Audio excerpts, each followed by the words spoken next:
Every company has 5 core PR stories already.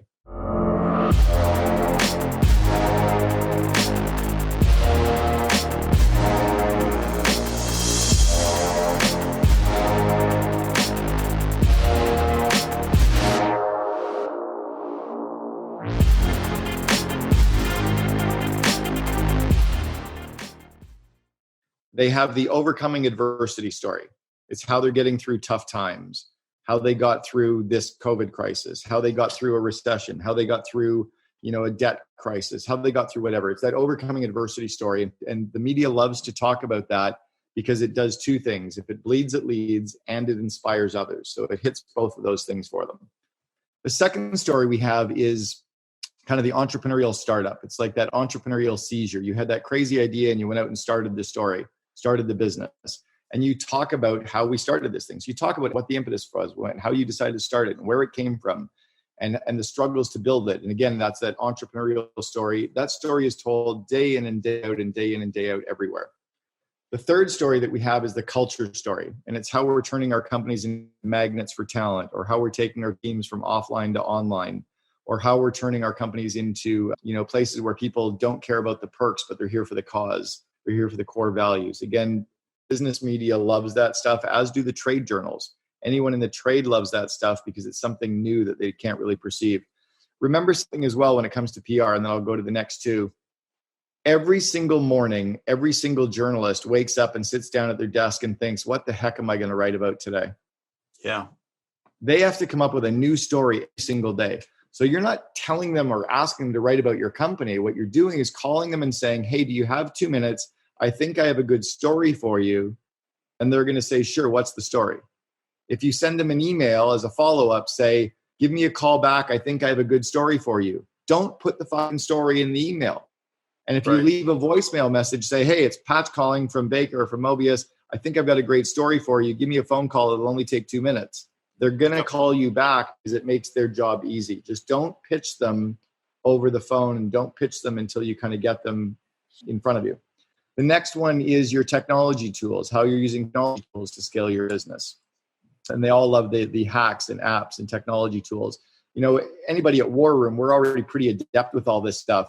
But I assure you, 95% of the companies out there didn't know about Zoom until 2 weeks ago. Yeah. Let alone Asana and like drip campaigns. And my brother's run his own company for 20 years. He has no idea what a sales funnel is. I talk about a lead magnet. He thinks I'm a moron. Doesn't have no idea. So teaching the general populace or becoming the online person for the offline world, that's a big story. And the last one, and this is what I get most excited about. Okay, so we've got let's say they're in Salt Lake City, right? Mm-hmm. So we've got a client in Salt Lake City who loves our product. We're going to contact every single media outlet in Salt Lake City to talk about why our knives were so special, what they did, how they made our customers' lives, whatever the story is about our customer. We make the story about our customer, ideally with a photo op, because they all love photos in the stories. You pitch them that idea. You'll get 2 or 3 media pieces in Salt Lake City. But then what you do is you find a client in Chicago. I'll bet you got a good client in Chicago too. I'll bet you got one in Dallas. I'll bet you got one in San Francisco. I'll bet you got one in Boston. I'll bet you have a good client in every single Major League Baseball city, every single NFL city, every single NHL hockey city. You do the same different day. You pitch every outlet in Chicago for a week. Then you pitch every outlet in Boston for a week. Then you pitch everyone in Dallas.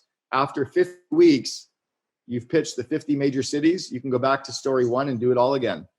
And that was how we did 1-800-GOT-JUNK, was we pitched the same story week after week after week for 6 years. And the media just kept writing the stories. If you go on my press page, if you go on CameronHerold.com and my media page, or you go on the COAlliance.com and go on their media page, you'll see me personally in the print edition of Forbes, the print edition of Fortune, the print edition of American Airlines, USA Today, Wall Street Journal. It's the same stuff, just by picking up the phone and saying, hey, do you have 2 minutes? I think I have a good story. That's pretty awesome. And I cover this in Free PR, was we hijacked a movement.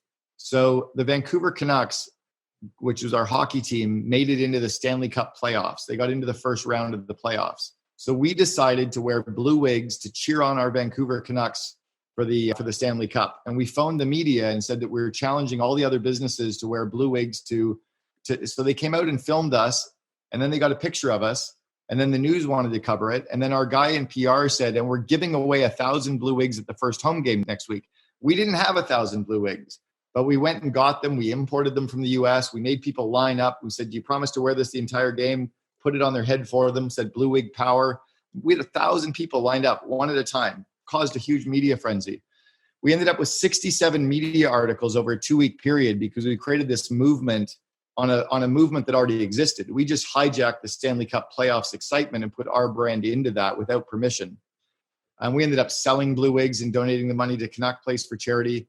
The Canucks lost in the first round. We're like, what the are we going to do with all these extra wigs that we now had? Because we bought 2,500 more. We shipped 10 cases of wigs to Toronto, and the Toronto Maple Leafs colors are blue and white. We did the same push in round 2 of the playoffs, cheering on the Toronto Maple Leafs. And no one ever noticed that we'd just been cheering on the Canucks and now we'd changed over the Leafs. No one noticed, no one cared. 43 stories in that market over the next 2-week period. I love it. I love it. How do you get the phone numbers of the media? Is there any particular title of person that you look for, and how you get all that? Great question. So there's a couple of databases that exist. The first one is Cision, CISION. I talk about these again in the book Free PR. Also I think it might be owned by PR Newswire now. There's another one called Muckrack. There's a few different databases out there of journalists, and it includes the stories they write, their emails, their phone numbers. Most of them will say, do not phone me.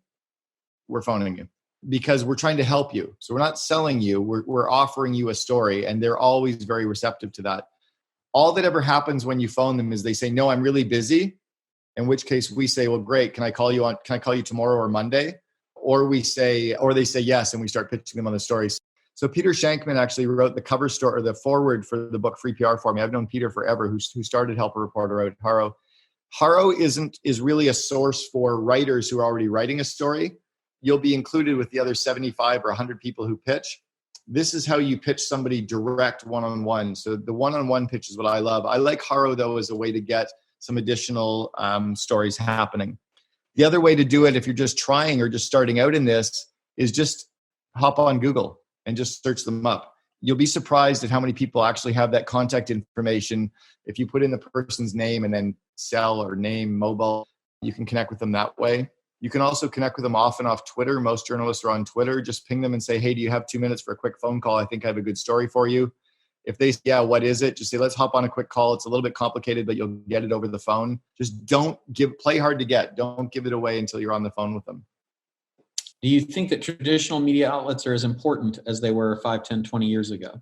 I think that traditional media outlets are more important in some ways because you can amplify it. So if you think about let's say that you get a physical print edition of Forbes magazine. So the world is littered with Forbes writers that are writing, but you're in a physical mag. I could go to my bedroom right now and grab the magazine that I was in 2 years ago, page 17, like the whole page article by the publisher, Rich Karlgaard, about me.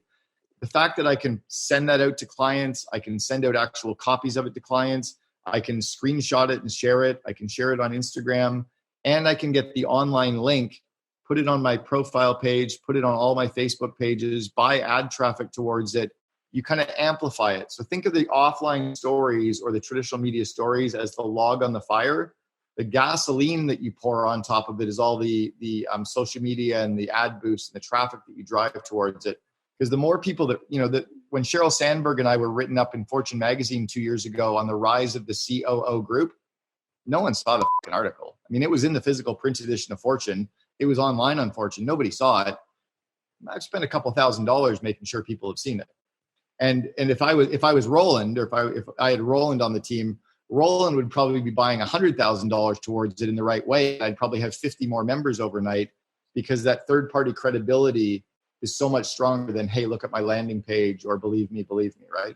So I think it's more, Roland, you guys in the digital marketing world would understand how to take this really good content and how to amplify that. I think that's where it really comes from. Much more so, even when we were on Oprah, the phone rang, but it didn't change our business when we were on Oprah. Right. But the fact that I can talk about being on Oprah for 17 years has changed our business.